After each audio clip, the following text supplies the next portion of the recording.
स्वागत है दोस्तों आपका हमारी एक नई वीडियो में। दोस्तों आज की वीडियो में हम बात करने वाले हैं कि इस्लाम धर्म भारत देश में कैसे आया।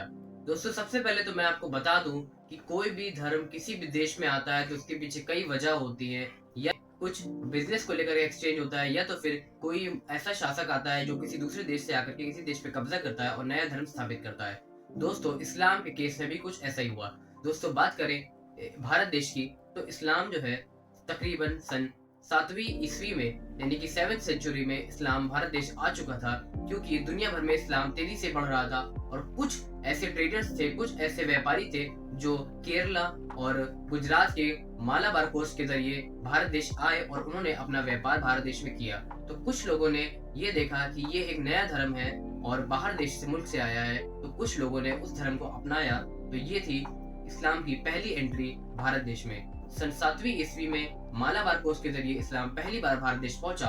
और आज भी हम जाकर के अगर वहां पर देखते हैं तो केरला में हमें ऐसी कुछ कम्युनिटीज देखने को मिलती हैं जो उस वक्त की 7वीं ईस्वी की कम्युनिटीज हैं, जो उस वक्त इस्लाम कबूल करके बैठी थी।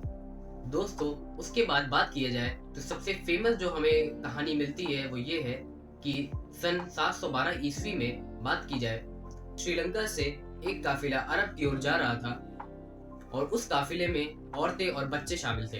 दोस्तों जब ये सिंध के राज में पहुंचता है तो उस जगह पे कुछ लुटेरे उस काफिले को लूट लेते हैं। और दोस्तों जब ये खबर उस वक्त के अरब के खलीफा तक पहुंचती है तो वो अपने एक भतीजे को, जिसका नाम मोहम्मद बिन कासिम होता है, वो सिंध की ओर रवाना करता है। जब मोहम्मद बिन कासिम सिंध की ओर रवाना होता है तब उसको पता चलता है कि ये राज्य जो है एक राजा दहिर के राज्य में आता है।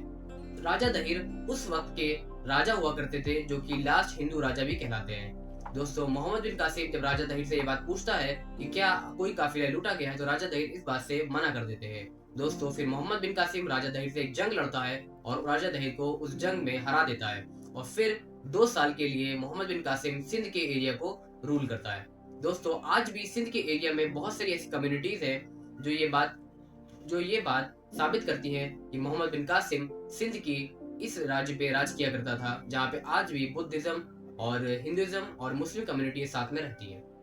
दोस्तों 400 सालों तक जब इस्लाम का कोई भी शासक भारत देश नहीं आता है तो 11वीं सदी में महमूद गजनी जो है वो भारत देश को 17 दफा अटैक करता है और 17 दफा में वो भारत के सारे खजानों को लूट लेता है। दोस्तों उसके बाद 100 साल तक के कोई भी इस्लामी शासक भारत देश की ओर नहीं रवाना होता है, लेकिन सन 12वीं ईस्वी में मोहम्मद गौरी भारत देश आते हैं और पृथ्वीराज चौहान जो उस समय के राजा होते हैं उनको शिकस्त देता है, उनको जंग में हराता है और दिल्ली सल्तनत का शुरुआत करता है।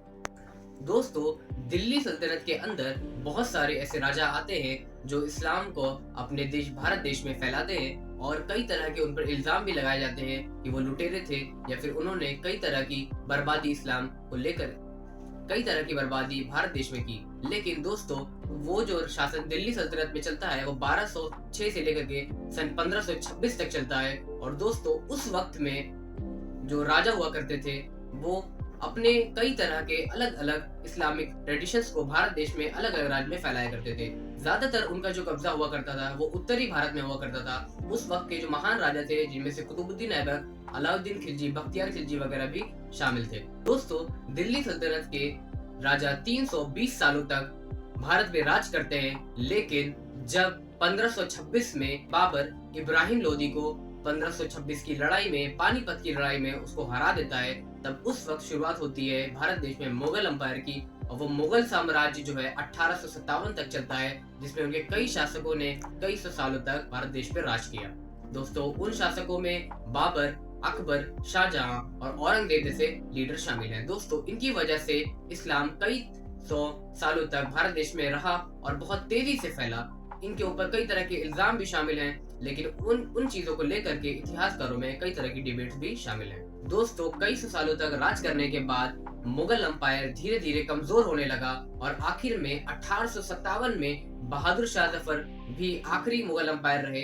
लेकिन धीरे धीरे ब्रिटिशर्स हमारे देशों में आ चुके थे और उन्होंने मुगल अंपायर को धीरे धीरे कमजोर करके एकदम से खत्म कर दिया और मुगल अंपायर का धीरे धीरे खात्मा हो गया। दोस्तों, इसी तरीके से इस्लामिक शासक अलग अलग सन में हमारे देश में आते गए और लोगों को इस्लाम के बारे में बताते गए और इस्लाम तेजी से भारत देश में फैलता चला गया। दोस्तों, उसके बाद कई सौ साल तक कोई भी इस्लामिक शासक हमारे देश में नहीं आए और इस्लाम अपनी ही रफ्तार से धीरे धीरे आज बढ़ता चला जा रहा है। तो दोस्तों, कुछ इस तरीके से इस्लाम हमारे देश में फैला और धीरे धीरे इस्लाम पूरी तरीके से आज भारत देश में दूसरा सबसे बड़ा रिलीजन बन के सामने आ चुका है। दोस्तों, अगर आपको ये वीडियो पसंद आई है तो इस वीडियो को लाइक करिए और कमेंट करके बताइए कि आपको अगली वीडियो कौन सी टॉपिक पे चाहिए। मिलते हैं आपसे एक नई वीडियो में, तब तक के लिए जय हिंद।